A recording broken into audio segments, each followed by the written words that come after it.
வணக்கம். தொடர்ந்து நம்மளுடைய காணொலிகள் நாடியை தேடி பயணிச்சிட்ருக்கு நினைக்கிறேன். எல்லோரும் ப்ராக்டிஸ் பண்ணுறீங்க அப்படிங்கிற ஒரு கான்ஃபிடென்ட்டோடு இருக்கிறேன்.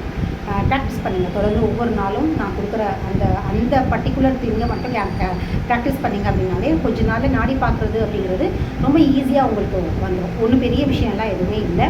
இங்கே நாடி பார்க்குறதுங்கெல்லாம் பெருசாக ஸ்பெஷலிஸ்ட்டாக எம்பிபிஎஸ் படிச்சுட்டோ நீட் எக்ஸாம் எழுதிட்டு இல்லை எல்லா கொஷின்ஸ்க்கும் ஆன்சர் தெரிஞ்சுக்கிட்டு பெரிய நாலேஜ் எல்லாம் வளர்த்துக்கிட்டு அவ்வளோலாம் சிரமப்பட்டுலாம் வர வேணும். சரிங்களா? நாடி பார்க்குறதுன்றது பாரம்பரிய முறை. நம்முடைய முன்னோர்கள், நம்ம மூதாதையர்கள் எல்லாருமே நாடி பார்க்க தெரிஞ்சவங்களாக தான் இருந்தாங்க. ஸோ நாடி பார்க்கறதுக்காக அவங்க எந்த நீட் எக்ஸாமும் படிக்கலை, எந்த ஒரு பெரிய மெடிக்கல் காலேஜ்லேயும் போய் 5 வருஷம் 10 வருஷம் படிச்சுட்டு வரணும். சரிங்களா? ஸோ நாடி பார்க்குறது அப்படிங்கிறது ஒரு மிக சாதாரண ஒரு விஷயம் தான். ஸோ என்ன இந்த இடத்துல தேவை, நாடி பார்க்குறதுக்கு என்ன தேவை அப்படின்னு பார்த்தீங்கன்னா இன்வால்மெண்ட், அதாவது ஈடுபாடும் ஆர்வமும் அதை நோக்கிய தேடல், இது இருந்தாலே நாடி பார்க்குறது அப்படிங்கிறது ஒரு பெரிய விஷயமே கிடையாது. சரிங்களா? தேடல் அப்படின்னா நீங்கள் பார்க்க எத்தனை பேரை நீங்கள் பார்த்துட்டே இருக்கீங்களோ உங்களுக்கு ஒவ்வொரு நாடியும் வித்தியாசமான ஒரு அணுகுமுறையை உங்களுக்கு கொடுக்கும். ஸோ ஒவ்வொரு நாடியும் வித்தியாசமாக உங்களை அணுகும் பொழுது பலவிதமான நாடிகளை நீங்கள் பார்க்க நிறைய தேடல்களும், அதாவது நிறைய கேள்விகள் எழும். ஸோ அந்த கேள்விகளுக்கான பதிலை நீங்கள் தேடி போகும்போது உங்களுக்கு நிறைய நாடியில் புது புது விஷயங்கள் நீங்கள் தெரிஞ்சுக்கிற மாதிரி ஒரு இடத்துல கொண்டு போய் நிறுத்தும். சரிங்களா? ஈடுபாடு, அதாவது நம்ம எந்த கலையை கற்றுக்கிறோம். நாடி பார்க்குறது அப்படிங்கிறது மருத்துவமாக பார்க்காதீங்க, ஒரு கலையாக பாருங்கள். மருத்துவமே ஒரு கலை தானே இல்லையா? கலையாக அணுகும் பொழுது அது அழகியதாக இருக்கும். சரிங்களா? அதை ஒரு ஒரு கல்வி அப்படிங்கிறத விட ஒரு தொழிலாக அப்படின்னு பார்த்தோம்னு வச்சுக்கோங்களேன், அது நமக்கு வேறு மாதிரியான ஒரு பார்வை இறுக்கத்தை கொடுத்துரும். மனதில் ஒரு வித இறுக்கம் வரும். கலையாக பார்க்கும்பொழுது நம்ம ரசித்து ரொம்ப இன்வால்மெண்ட்டோடு ரொம்ப ஊடுருவி நம்ம அதை பற்றி அதில் நம்ம செய்வோம். சரிங்களா? அதனால் நாடி பார்க்கறது ஒரு கலையாக பாருங்கள்.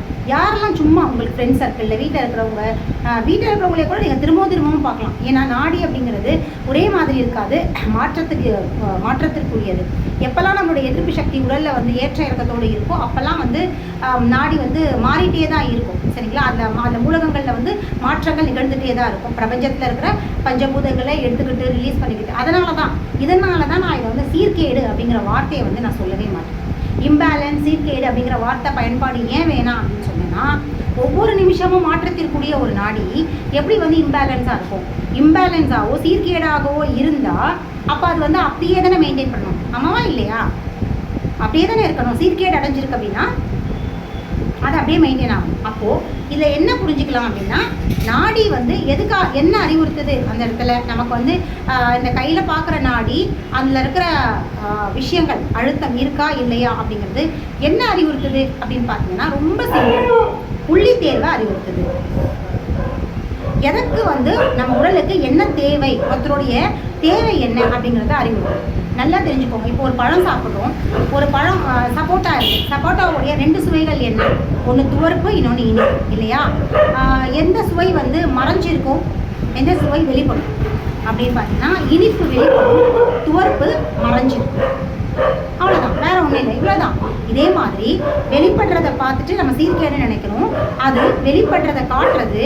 ஆனால் அதற்கான சிகிச்சை கொடுத்ததுக்கப்புறம் அது உள்ள போதிலே அதுக்கப்புறம் அது உடலால் வேற ஒரு விஷயமா கன்வெர்ட் ஆகுது. வெளிப்படுற விஷயமா தான், வெளிப்படுற சுவையாக தான் இந்த நாடி நமக்கு காட்டுதே ஒழிய உள்ள காட்டுறது வெளிப்படுற ஒரு விஷயமாக தான், அதாவது வெளிப்படுற ஒரு தேர்வாக தான், வெளிப்படுற ஒரு புள்ளிகளாக, வெளிப்படுற ஒரு மூலகங்களாக தான் நம்ம நாடியில் தெரிஞ்சுக்கிறோம். ஆனால் நம்மளுடைய அதிலிருந்து கொடுக்குற ட்ரீட்மெண்ட், ஒற்றைப்புள்ளி சிகிச்சை உள்ளுக்குள்ளே போகும்பொழுது வேறு மாதிரியாக உடலால் கன்வெர்ட் பண்ணிக்கும். வேறு மாதிரியான ஆற்றல் தேவைக்காக அது படுத்தப்படும். இது எல்லாமே நம்மளுடைய மூதாதையர்கள் எல்லாமே இயற்கை கிட்டத்தட்ட தான் இதை கற்றுக்கிட்டாங்க. வேறு ஒன்றுமே கிடையாது. இயற்கை மரம், செடி, காய், கனி, விலங்குகள், பறவைகள் எல்லாமே வெளிப்படுத்துகிற ஒரு விஷயங்கள் தான் நமக்கான படிப்பினை. ஸோ இதனால தான் இதை உடல் இயற்கை வாழ்வியலையும் இயற்கையை உணர்ந்த மருத்துவம் அப்படின்னு அக்குபஞ்சரை ஏன் சொல்கிறோன்னா, இயற்கையோட ஒன்றிணைந்து இயற்கை எப்படி ஒத்திசைவோடு இயங்குதோ அதை வெளிப்படுத்துகிற ஒரு மருத்துவமாக அக்குபஞ்சர் இருக்குது. இதுக்கு சாதாரண எக்ஸாம்பிளாக நான் இப்போ சப்போட்டாவை பற்றி சொன்னேன் இல்லையா, அதோடைய சுவை வெளிப்படுது. ஆனால் அதோடைய ஒரிஜினலான சுவை உள்ளே மறைக்கப்பட்டிருக்கு. அது துவர்ப்பு சுவை. ஆனால் வெளிப்படுற இனிப்பு சுவை தான் நமக்கு வந்து பிரதானமாக தெரியும். சப்போட்டா ஆங்கில மருத்துவத்தை பொறுத்த வரைக்கும் இனிப்பான பழம், அதை சாப்பிடக்கூடாது.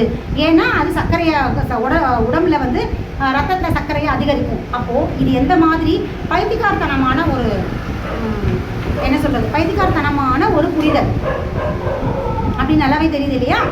ஏன்னா சப்போட்டாவுடைய முக்கியமான சுவை வந்து துவர்ப்பு தான். அதோடைய அடிப்படை சுவை அப்படிங்கிறது துவர்ப்பு தான்.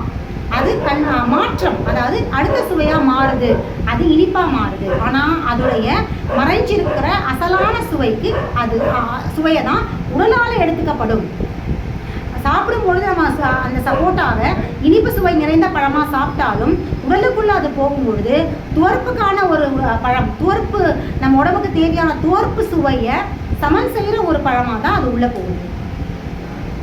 ஸோ இது மாதிரியான இயற்கையோடைய மாறுபட்ட ஒரு பரிணாமங்களை தான் வந்து நம்ம அக்குபஞ்சர் சிகிச்சை வந்து ரொம்ப தெளிவாக தன்னுடைய சிகிச்சை முறைகள்லையும் பரிசோதனை முறைகள்லையும் கொண்டிருக்கு, வச்சிருக்கு அப்படின்னு சொல்லலாம். சரிங்களா. இதனால இதை வந்து இயற்கை சார்ந்த, இயற்கை வழி நடத்துகிற, இயற்கையோடு இணைந்த மருத்துவம் அப்படின்னு சொல்கிறோம். இது எல்லா மரபொழி மருத்துவங்களையும் இருக்குது. ஆனால் இந்த அளவுக்கு நுட்பமாக அந்த மரபொழி மருத்துவங்களை அணுகுனா எல்லா மருத்துவங்களுமே இப்படியா இயற்கையை உணர்ந்த ஒரு மருத்துவங்கள் தான். ஆனால் அந்த நுட்பத்தன்மையை காலி பண்ணதுனால தான் இன்றைக்கி மரபொழி மருத்துவங்கள் அழிஞ்சிட்டே வருது. வேறு ஒன்றுமே கிடையாது இதை சொல்கிறதுக்கு. சரிங்களா. ஆனால் அக்குபஞ்சர் இன்னும் அதோடைய நுட்பத்தன்மையை கெடாத அளவுக்கு எங்களுடைய மூதாதையர் டாக்டர் சகோதரர்களும் எங்களுக்கு கம்மம் அகாடமி ஆசான்கள் போஸ் கே முகமது மீராவும் உமர் ஃபாரூக் 2 பேரும் இன்னும் அந்த நுட்பத்தன்மையை இழக்காத அளவுக்கு எங்களுக்கு வந்து கற்பிச்சு கொடுத்துருக்காங்க. ஸோ இன்னமும் பயிற்றுவிச்சிட்டு இருக்காங்க எல்லா மாணவர்களுக்கும். ஸோ அந்த நுட்பத்தன்மையை இழக்காமல் அதோடைய ஆணி வேற சிதைக்காமல் மருத்துவம் கடத்தப்பட்டால் நிச்சயமாக அது வாழ்வாங்கு வாழும் தழைக்கும். சரிங்களா. ஸோ அதனால தான் இன்றைக்கி அழிஞ்சு வர நாடி பரிசோதனைகளில் அக்குபஞ்சர் நாடி பரிசோதனையை நிச்சயமாக ரொம்ப மிக எளிமையான ஒன்று. பாமர மக்களாக இருக்கட்டும், யாராக இருக்கட்டும், இதுக்கு படிப்புன்றது ஒன்று அவசியமே கிடையாது.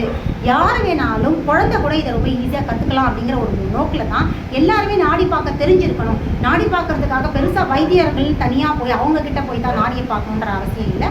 இது எல்லாருமே வீட்டில் நாடி பார்க்குற ஒரு நிலைக்கு வரணும் அப்படிங்கிறது தான் இந்த காணொலியில் நான் பாருங்கள்.